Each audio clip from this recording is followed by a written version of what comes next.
I learned about my parents' milestone birthday dinner the same way you find out about things you were never meant to know online. It was a Sunday afternoon, the kind that feels half finished. The laundry was still in the dryer. A mug of coffee had gone cold on the table. The TV was on, but I couldn't tell you what was playing. I was only half watching, half scrolling, letting my thumb move out of habit more than interest. That's when the photo popped up. A long table, warm lighting, that soft, flattering glow restaurants use when they want everything to look more special than it really is. Everyone smiling in that careful, posed way people do when they're celebrating something important. At first, I didn't understand what I was looking at. My brain did that slow, lazy thing where it tries to make something ordinary out of something that isn't. Then I saw my mom. She was sitting in the center of the table wearing a dress I recognized immediately, the blue one she only wore to nice occasions. Weddings, anniversaries, big birthdays, 60 years old, a milestone. The kind you don't just gloss over, the kind you plan, the kind you talk about. My stomach tightened. I zoomed in on the photo, my thumb suddenly not so steady. I started counting faces before my brain fully caught up. My parents, my sibling, my sister-in-law, aunts, uncles, cousins, people I hadn't seen all in one place in years. Everyone, except me. I stared at the screen longer than I should have, waiting for my brain to offer a reasonable explanation. A glitch, an old photo.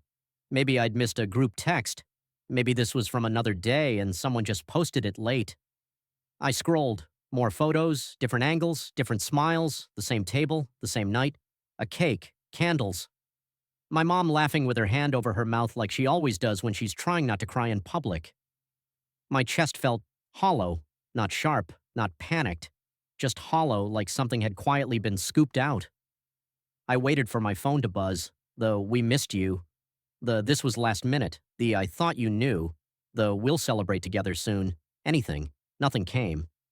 I refreshed my messages, checked the family group chat, scrolled back through the last few days like maybe I'd somehow skipped over an invitation without realizing it. Still nothing. That's when the thought landed, slow and heavy. I wasn't forgotten. I was excluded. And somehow that hurt more, because forgetting is an accident. This wasn't. I called my mom later that evening. I almost didn't. I stood in my kitchen with my phone in my hand, staring at her name on the screen like it might change if I waited long enough. I told myself I didn't want to start drama, that it wasn't worth making things awkward, that maybe I should just let it go. But the photo kept replaying in my head, so I called. She answered cheerfully, like she always does. "Hi, honey, how was your day?" For a second, I almost played along, almost told her about work, about the grocery store being out of the bread I like, about nothing. My voice came out quieter than I expected when I said, "I saw the photos."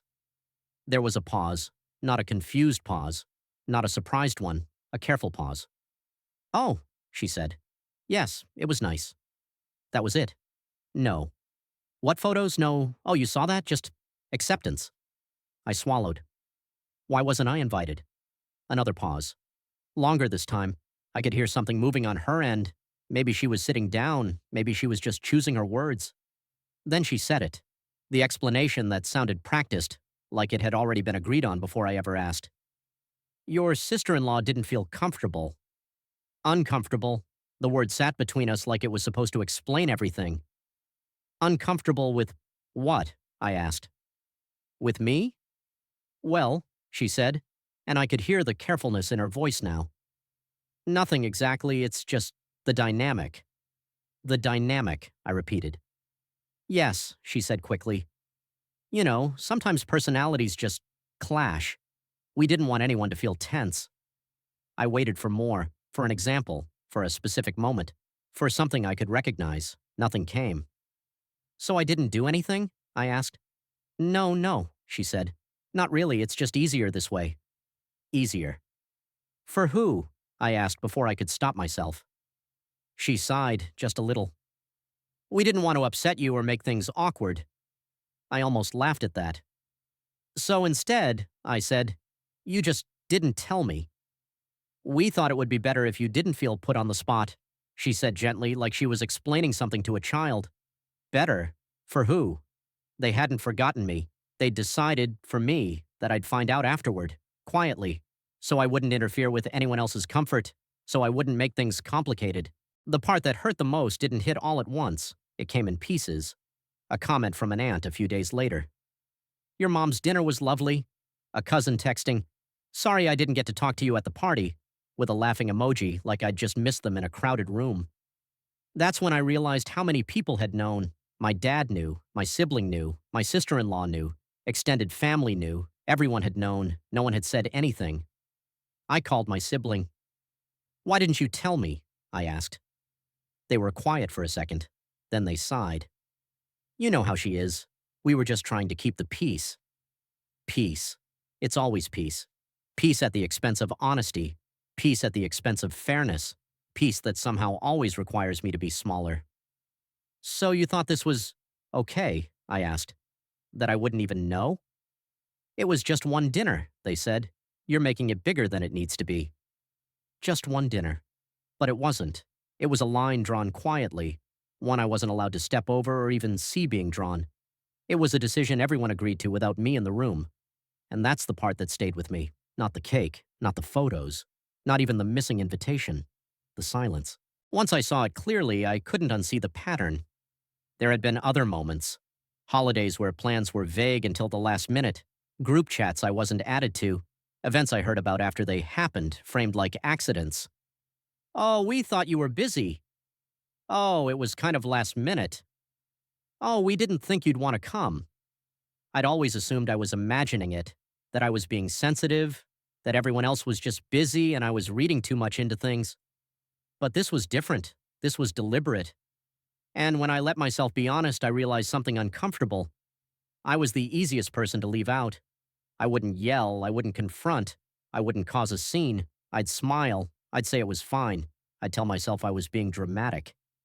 They counted on my silence, and by staying quiet for so long, I'd taught them it was safe to ignore me. That part was the hardest to sit with. Not just what they did, but what I'd allowed to become normal. I didn't explode. I didn't cut anyone off in a dramatic movie scene kind of way. I just stopped trying so hard.